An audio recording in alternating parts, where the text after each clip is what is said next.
Hey everybody and welcome back to our channel. In this video, we are going to guide you through the process to click on PC with NVIDIA Overlay.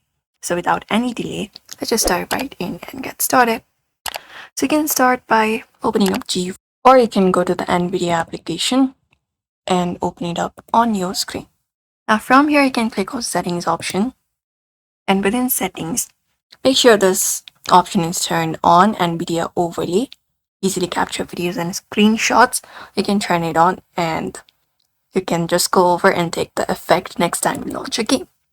Now once this is up, you can just go over and open up NVIDIA Overlay. So press Alt plus Z to open up the overlay on your screen. And in order to take screenshot, you just need to click on the option called screenshot. You can press the shortcut key as well, Alt plus F1, to save up a screenshot, and you need to have a supported game to require this feature. And once it is done, you just need to view it within your gallery. You can look out for this gallery option and click on it. And there is where you will be finding your gameplay moments, your screenshots available. You can open it up on the folder, even the default folder, if not from there. Apart from that, another optional feature is you can change screenshot key or folder. You can press Alt plus Z once again. And there, go to Settings.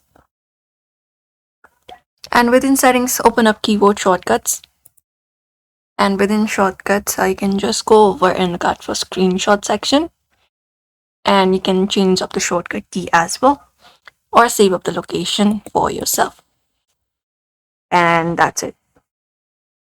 If your NVIDIA Overlay is not opening, you can update your GeForce experience, update your NVIDIA graphic drivers as well, and close all the applications that may cause the conflict. But usually this is how you take screenshots on NVIDIA, by using NVIDIA. So we hope this video was helpful. Give it a thumbs up and subscribe for more tips and tutorials.